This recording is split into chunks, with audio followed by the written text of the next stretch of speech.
एक बार एक राजा के राज्य में महामारी फैल गई। चारों ओर लोग मरने लगे। राजा ने इसे रोकने के लिए बहुत सारे उपाय करवाए, मगर कुछ असर न हुआ और लोग मरते रहे। दुखी राजा ईश्वर से प्रार्थना करने लगा। तभी अचानक आकाशवाणी हुई। आसमान से आवाज आई कि हे राजा, तुम्हारी राजधानी के बीचों बीच जो पुराना सूखा कुआं है, अगर अमावस्या की रात को राज्य के प्रत्येक घर से एक एक बाल्टी दूध उस कुएं में डाला जाए तो अगली ही सुबह ये महामारी समाप्त हो जाएगी और लोगों का मरना बंद हो जाएगा।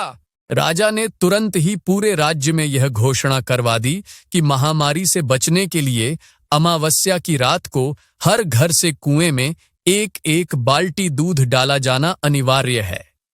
अमावस्या की रात जब लोगों को कुएं में दूध डालना था, उसी रात राज्य में रहने वाली एक चालाक एवं कंजूस बुढ़िया ने सोचा कि सारे लोग तो कुएं में दूध डालेंगे, अगर मैं अकेली एक बाल्टी पानी डाल दूं तो किसी को क्या पता चलेगा।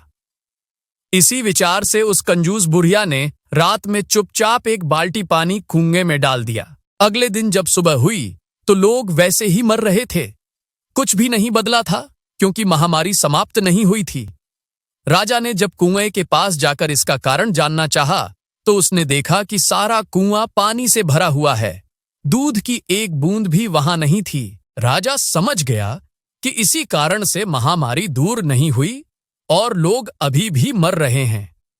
दरअसल ऐसा इसलिए हुआ क्योंकि जो विचार उस बुढ़िया के मन में आया था, वही विचार पूरे राज्य के लोगों के मन में आ गया और किसी ने भी कुएं में दूध नहीं डाला। जब भी कोई ऐसा समाज का, धर्म का, पर्यावरण का काम आता है जिसे बहुत सारे लोगों को मिलकर करना होता है, तो अक्सर हम अपनी जिम्मेदारियों से यह सोचकर पीछे हट जाते हैं कि अब तो बहुत से लोग जुट गए हैं, कोई ना कोई तो कर ही देगा।